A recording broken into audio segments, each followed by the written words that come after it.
കഴിഞ്ഞ കുറച്ച് ദിവസങ്ങളായി നമ്മൾ ഏറ്റവും അധികം കേൾക്കുന്ന വാർത്ത അല്ലെങ്കിൽ ഏറ്റവും കൂടുതൽ ചർച്ചയാകുന്ന വാർത്ത ഡീൽ എന്ന വാക്കാണ്.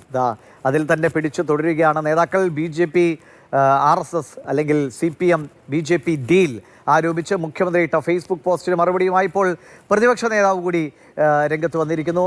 പിണറായി വിജയൻ ലക്ഷണമൊത്ത RSS ഏജന്റ് എന്നാണ് VD സതീശന്റെ ആരോപണം. പിണറായി വിജയന്റെ പ്രസ്താവന കേരള ജനത അവജ്ഞയോടെ തള്ളിക്കളയും. 1977 RSSന്റെ പിന്തുണയോടെ നിയമസഭയിലെത്തിയ MLA ആണ് പിണറായി വിജയൻ.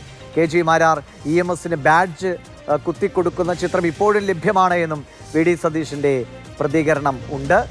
ഒപ്പമാണ് ഇതിന് മുൻപ് മുഖ്യമന്ത്രി VD സതീശനെതിരായ ഒരു പോസ്റ്റ് ഇട്ടിരുന്നു. ഒരു 3 മണിക്കൂർ മുമ്പ് അദ്ദേഹത്തിൻ്റെ ഒരു ഫേസ്ബുക്ക് പോസ്റ്റ്. അതിൽ RSS പരിപാടിയിൽ VD സതീശൻ പങ്കെടുക്കുന്നതായിരുന്നു. 2006 പറവൂരിൽ നടന്ന RSS പരിപാടിയിൽ ഗോൾവാൾക്കർ ജന്മശതാബ്ദി ആഘോഷ ചടങ്ങിൽ VD സതീശൻ പങ്കെടുക്കുന്ന ചിത്രം പങ്കുവെച്ചുകൊണ്ടാണ് മുഖ്യമന്ത്രി ഫേസ്ബുക്ക് കുറിപ്പിട്ടത്. അതിനുള്ള മറുപടിയാണ് ഇപ്പോൾ സതീശിൽ നിന്നും ഉണ്ടായിരിക്കുന്നത്. രണ്ടുപേരുടെയും നിലപാടുകളെക്കുറിച്ചും പ്രതികരണങ്ങളെക്കുറിച്ച് AK സ്റ്റെഫിൻ നമ്മളോട് പറയും. സ്റ്റെഫിൻ, മുഖ്യമന്ത്രിയാണ് ആദ്യം വീണ്ടും ഈ നേരത്തെയൊക്കെ ചർച്ചയായിട്ടുള്ള പടവും വാർത്തയും ഒക്കെ ആണെങ്കിലും 2006 RSS പരിപാടിയിൽ VD സതീശൻ പങ്കെടുക്കുന്ന പരിപാടിയിൽ ആ ചിത്രം പോസ്റ്റ് ചെയ്തുകൊണ്ട് ഒരു നീണ്ട കുറിപ്പ് മുഖ്യമന്ത്രി ഇടുന്നു. അതിന് മറുപടിയായി മുഖ്യമന്ത്രിയാണ് RSS ഏജന്റ് എന്ന് പറഞ്ഞുകൊണ്ട് VD സതീശൻ പ്രതികരിക്കുന്നു. ഇത് ഈ ഒരു ഡീൽ ആരോപണം അത് വിടാനുള്ള ഭാവമില്ല എന്ന് തോന്നുന്നു ഇരുപക്ഷം, അല്ലേ? ദിവിഷ്, ഏതായാലും വരുന്ന ദിവസങ്ങളിലും ഈ ഡീൽ ആരോപണം കേരള രാഷ്ട്രീയത്തിൽ തിരഞ്ഞെടുപ്പിൽ വലുതായി കത്തുമെന്നുള്ള കാര്യം ഉറപ്പാണ്. അതിനിപ്പോൾ വീണ്ടും പ്രതിപക്ഷ നേതാവും മുഖ്യമന്ത്രിയും വീണ്ടും തുടക്കം കുറിച്ചിരിക്കുകയാണ് എന്നുള്ളതാണ് ഈ പോസ്റ്റിൽ നിന്നും പറയേണ്ടത്. തിരഞ്ഞെടുപ്പ് പ്രഖ്യാപനത്തിന് തൊട്ടു പിന്നാലെ ഈ ഡീൽ ആരോപണം തുടങ്ങിവെച്ചത് പ്രതിപക്ഷ നേതാവായിട്ടുള്ള VD സതീശനാണ്. പാലക്കാട് അടക്കമുള്ള മണ്ഡലങ്ങളിൽ പാർട്ടി ചിഹ്നത്തിൽ സ്ഥാനാർത്ഥികളെ നിർത്താതിരുന്നത്, സ്വതന്ത്ര സ്ഥാനാർത്ഥികളെ നിർത്തിയത്, അതെല്ലാം BJPയും CPMും തമ്മിലുള്ള ഡീലിൻ്റെ ഭാഗം എന്നുള്ളതാണ് ആദ്യമേ പ്രതിപക്ഷ നേതാവ് പറഞ്ഞിരുന്നത്. പിന്നീട് പ്രതിപക്ഷ നേതാവിൻ്റെ ഫോട്ടോ ഉൾപ്പെടെ വെച്ചുകൊണ്ട്, അതായത് 2006 ഗോൾവാക്കറിൻ്റെ ചിത്രത്തിന് മുന്നിൽ പ്രതിപക്ഷ നേതാവ് VD സതീശൻ നിൽക്കുന്ന ചിത്രം പങ്കുവെച്ചുകൊണ്ട് ആ വിമർശനത്തെ ഒന്നുകൂടി പിണറായി വിജയൻ കടുപ്പിച്ചു. കുറച്ചു മുമ്പാണ് ഫേസ്ബുക്ക് പോസ്റ്റ് വന്നത്.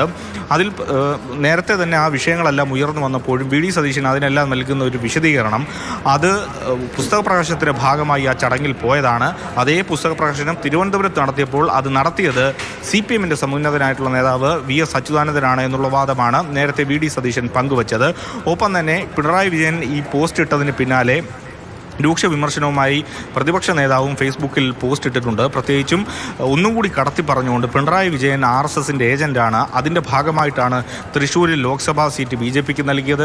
ഒപ്പം തന്നെ കരിവന്നൂരിൽ കേസ് ED അന്വേഷിച്ചിട്ടും എങ്ങും എത്താത്തത് അതുകൊണ്ടാണ്. ഒപ്പം തന്നെ എക്സാലോജിക് കേസ് ED അന്വേഷിച്ചതും ഒത്തുതീർപ്പാക്കിയത് ഈ RSS CPM ബന്ധമാണ്, അല്ലെങ്കിൽ RSS പിണറായി വിജയൻ ബന്ധമാണ് എന്നുള്ളതാണ് പ്രതിപക്ഷ നേതാവ് ആരോപിക്കുന്നത്. അതിന് EMSും അതോടൊപ്പം മുൻപ് ജനതാ നേതാക്കളുമൊക്കെ ആയിട്ടുള്ള ചിത്രങ്ങളടക്കം പങ്കുവെച്ചുകൊണ്ടാണ് ഇപ്പോൾ VD സതീശൻ പോസ്റ്റ് ഇട്ടിരിക്കുന്നത്. അല്ല സ്റ്റെഫിനയില് ഇപ്പോൾ VD സതീശൻ്റെ ആ പോസ്റ്റിൽ പറയുന്നത് അതാണ്. പിണറായി മുഖ്യമന്ത്രിയുടെ പോസ്റ്റിനേക്കാളും കുറച്ചുകൂടി നീളത്തിലുള്ള കുറിപ്പാണ് VD സതീശൻ്റേത്. അദ്ദേഹം അതിൽ പറയുന്നത്, നിർമ്മലാ സീതാരാമനുമായി ഡൽഹിയിൽ പുട്ടും കടലയും കഴിക്കാൻ പോയപ്പോൾ സംസ്ഥാന ഗവർണറെ കൂടെ കൂട്ടിയത് പിണറായി വിജയനാണ്, VD സതീശനല്ല. അമിത്ഷാ പറഞ്ഞപ്പോൾ 90 ഡിഗ്രി കുനിഞ്ഞു നിന്ന് PMശ്രീയിൽ ഒപ്പിട്ട് കൊടുത്തയാളുടെ പേര് പിണറായി വിജയൻ എന്നാണ്, VD സതീശനെന്നല്ല. ഒരു ഘട്ടത്തിൽ RSS വോട്ട് വേണ്ടെന്ന് പറഞ്ഞിട്ടുണ്ടെന്നും എല്ലാ ഘട്ടത്തിലും അങ്ങനെ പറഞ്ഞിട്ടില്ലെന്നും മനോരമ ചാനലിന് അഭിമുഖം നൽകിയ ആളുടെ പേരും പിണറായി വിജയൻ എന്നാണ്, VD സതീശൻ എന്നല്ല എന്നിങ്ങനെ പറഞ്ഞാണ്. ഇപ്പോൾ ഈ ആളുകളുടെ അങ്ങോട്ടും ഇങ്ങോട്ടും മുഖ്യമന്ത്രിയും പ്രതിപക്ഷ നേതാവും ഒക്കെ നമ്മൾ ഈ ജനങ്ങൾക്കിടയിൽ അല്ലെങ്കിൽ സാധാരണക്കാർക്കിടയിൽ അവർക്ക് നമ്മളൊരു വിലയൊക്കെ കൽപ്പിച്ചു കൊടുത്തിട്ടുണ്ട്. അത് മുഖ്യമന്ത്രി ആകട്ടെ ആരോ ആകട്ടെ ആ സ്ഥാനങ്ങൾക്ക്. അപ്പോൾ ഈ പരസ്പരമുള്ള ഇപ്പോൾ ഈ കുനിഞ്ഞു നിന്ന് 90 ഡിഗ്രി കുനിഞ്ഞു നിന്ന് എന്നൊക്കെ പറഞ്ഞൊരു നമ്മൾ ഈ പ്രതികരിക്കുന്നതിൻ്റെ ഒരു രീതി അങ്ങ് മാറിപ്പോകുന്നുണ്ട്. ഈ തെരഞ്ഞെടുപ്പിൻ്റെ സമ്മർദ്ദം കൊണ്ടായിരിക്കാം അല്ലേ നേതാക്കളുടെയൊക്കെ അക്ഷരങ്ങളിലും നാവിലുമൊക്കെ പ്രശ്നങ്ങൾ വന്നു തുടങ്ങുന്നത്. ഈ ഡീൽ ആരോപണം ഏതായാലും CPMനെയും കോൺഗ്രസിനെയും ഒരുപോലെ തന്നെ വലയ്ക്കുന്നുണ്ട് എന്നുള്ള കാര്യത്തിൽ സംശയമില്ല. അതൊന്നുകൂടി പ്രതിരോധത്തിലാക്കുന്നത് CPMനെയുമാണ്.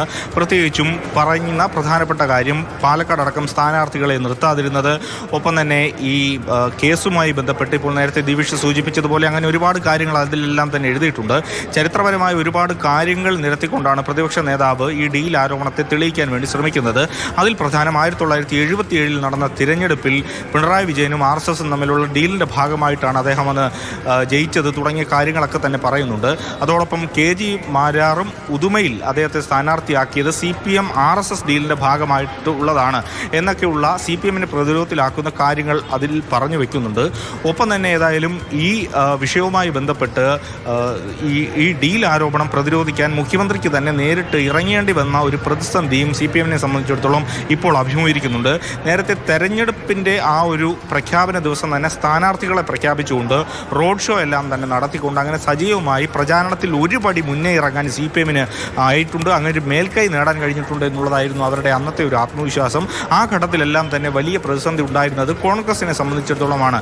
സ്ഥാനാർത്ഥി നിർണയത്തിലേക്ക് പെട്ടെന്ന് പോകുന്നതിന് വേണ്ടി കഴിയുന്നില്ല. അതോടൊപ്പം തന്നെ കോൺഗ്രസിൻ്റെ ഭാഗത്തു നിന്നും VD സതീശൻ ഉയർത്തുന്ന വിസ്മയങ്ങൾ അതൊക്കെ ഇങ്ങനെ സജീവമായി ചർച്ചയാകുന്നതിനിടയ്ക്കാണ് പൊടുന്നനെ ഇത്തരത്തിലുള്ള ഡീൽ ആരോപണം പ്രതിപക്ഷ നേതാവ് എടുത്തിടുന്നത്. അത് അതിരൂക്ഷമായിട്ടുള്ള ഭാഷയിൽ വലിയ വിമർശനങ്ങളായി ദിവസവും ഉയർന്നു വരുന്ന കാഴ്ചയാണ് കാണുന്നത്. അതിന് മുഖ്യമന്ത്രിയും പ്രതിപക്ഷ നേതാവും ഒന്നുകൂടി കടത്തി ഇങ്ങനെ സമൂഹ മാധ്യമങ്ങളിൽ കാര്യങ്ങൾ പറയുമ്പോൾ വരും ദിവസങ്ങളിലും ഏതായാലും അത് സജീവ ചർച്ചയായി മാറുമെന്നുള്ള കാര്യവും ഉറപ്പാണ്.